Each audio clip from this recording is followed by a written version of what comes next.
What's up, buddy? How you doing, man? This is not a happy video. This is a sad video. And I don't blame you if you just want to click off and not have to think about it. But how do I say this? When I was a young man, the Dreamcast was a console that came out. And I actually got a Dreamcast it was the Dreamcast weirdly only lasted 2 years. Came out in 1999, and in 2001 Sega realized this isn't working. And also all the college kids have figured out you can just burn our games onto CD-ROMs, so we can't even sell the software. This thing's a disaster. So they discontinued the Dreamcast after only 2 years. And I remember me and my dad we were at a GameStop, and there was a guy in there going, "Hey, can I trade in my Dreamcast?" And they were going, "Yeah, boy, we're not going to give you a lot for it. People don't really want them." And I said, "Dad, let's get this guy's Dreamcast."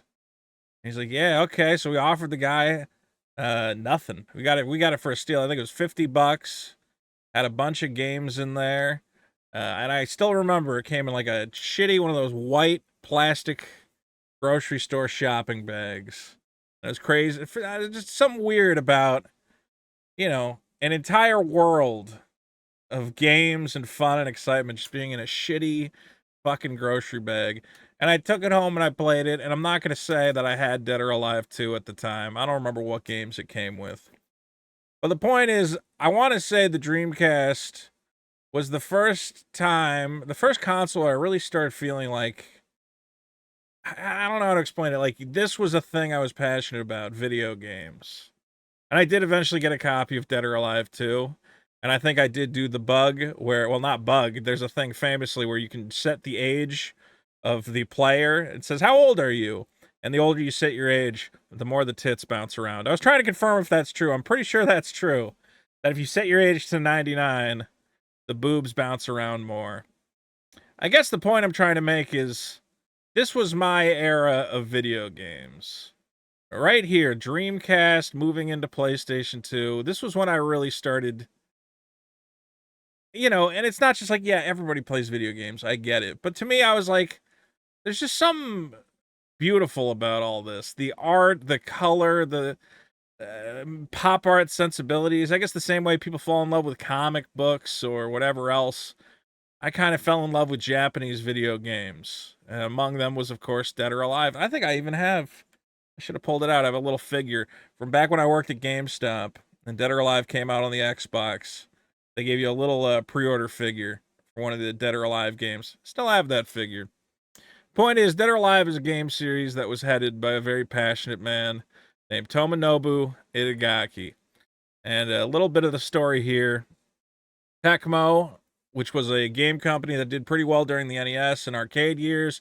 Tecmo Super Bowl was big. They had Ninja Gaiden on the NES. They weren't doing very good moving into the new era of 3D gaming. Tecmo had a lot of deficits, suffering financially, on the brink of bankruptcy. Itagaki, who I guess just was working there as a graphics programmer, said, "Hey, let me make a fighting game." And they made Dead or Alive, and it worked. It kind of saved Tecmo. Kept them going. I don't know how they're doing now. But after Dead or Alive, of course, we got the Ninja Gaiden game series, which, God, I remember everybody in high school. After the Halo hype died down, well, then we had the Halo 2 hype. At some point, Ninja Gaiden dropped, and all anybody would talk about was Ninja Gaiden, another game made by this guy. And this was a guy who how do I put this? The reason I've become disenchanted with media as of late is that there are less and less of these guys. Okay?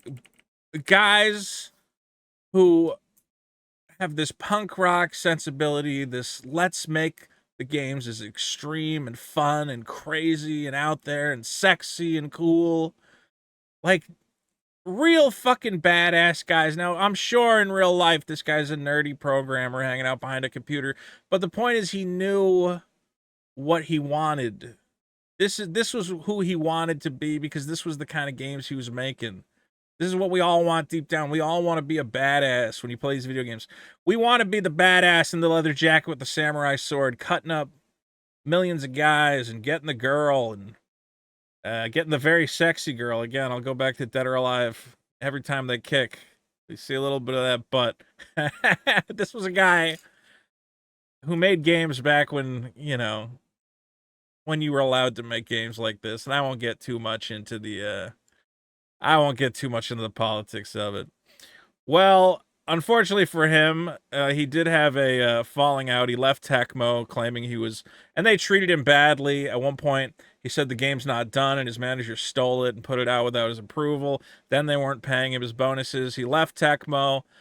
He worked very hard on his last game called Devil's Third, which I've played it. It's not going to say it's good, but it is fun. I would play Devil's Third again, and maybe I will. Maybe I'll stream it. But, you know, it's hard when you leave and you try to start your new studio and you're working on new tech, and it didn't work out for him. And it kind of sounded like he did in 2020 make Samurai Jack Supreme Advisor on Samurai Jack Battle Through Time, which actually did have a good response. Of course, this was back in 2020, which is a long time ago, and I guess he was trying to build towards making another game. He wasn't done. Anyway, unfortunately, he won't get to make that last game. Tomonobu Itagaki, dead at age 58. And normally I would shit on Polygon, but I will say this is correct. The colorful Team Ninja founder was the epitome of the rockstar Japanese game developer. And I guess that's kind of... Look, I'm not going to opine on the nature of life and death. I don't think you need that from me. It's a tragedy. He went at 58, very young. I assume some sort of illness. We don't have the details. He actually had a farewell post prepared, so this was obviously something he knew was coming. Let's see if they have that. The flame of my life is finally about to go out. If this message has been posted, that means the time has come. I am no longer in this world. This final post was entrusted to someone dear to me. My life was a constant battle. I kept on winning. I caused a lot of troubles along the way. I take pride in having fought through it all, following my own convictions. I have no regrets. I only feel deep sorrow that I couldn't deliver a new work to all my fans. But that's just how it is. Itagaki ended the message in English, quoting author Kurt Vonnegut's response to any death in the novel Slaughterhouse-5. So it goes. And the real tragedy here is we're not getting more of this guy. It's true. The era of the... And rockstar is a dismissive term. These guys aren't rock stars. They're creative forces that are uncompromising in an era where everything is a fucking compromise.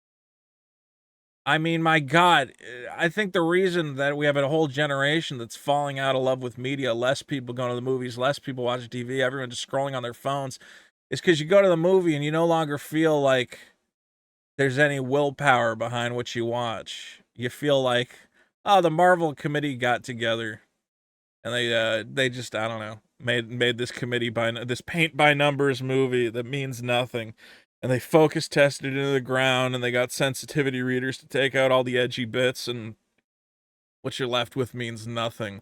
I would rather have, and I'm someone who's always been, I love messy, complicated, fucked up media where you go, what the hell was this guy thinking? If any studio executive had been in the room, he would have put a stop to it, and thank God he didn't.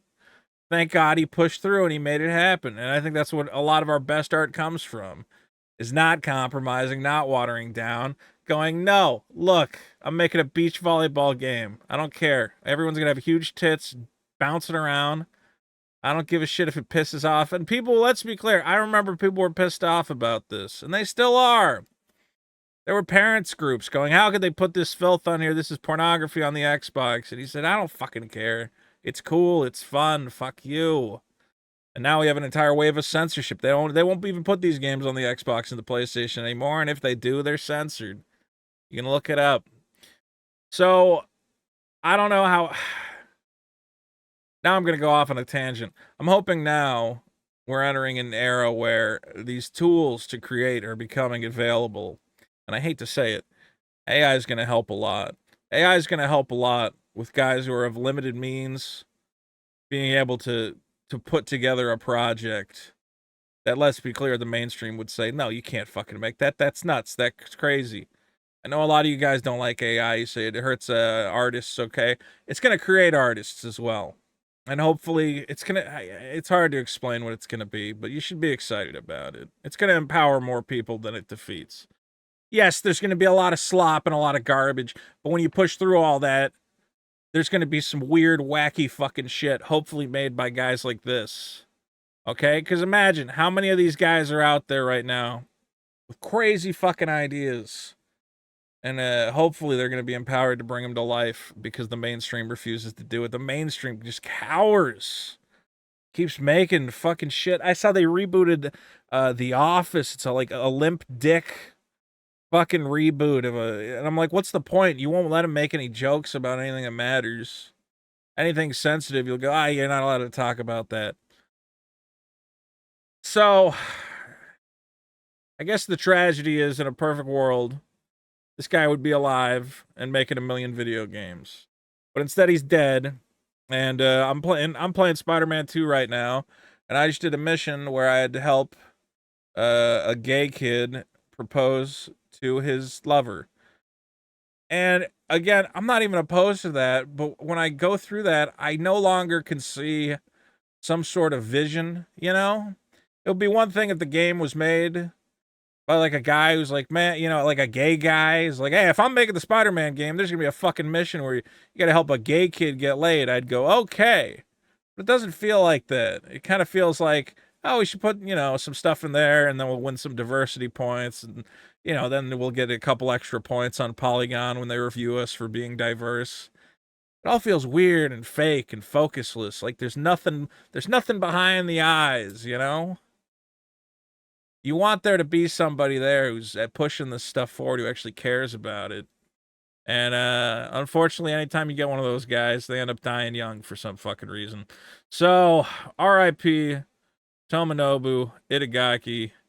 Thank you for, in part, man, helping form the basis for my love of video games. Look at the fucking panties when she does the kick. Look. Come on! This is what video games are supposed to be. I'm really hoping someday we get back here. I really hope. All the whining and complaining. Oh, it's the male gaze. You're objectifying the. Of course, we're objectifying her. She's not real. She's a fucking ninja with huge tits. It's fun. I just want to have fun. I miss you, buddy. God, he does look good. He pulled it off. Could have been cringe, but nah, looks good. R.I.P., dude. I don't know.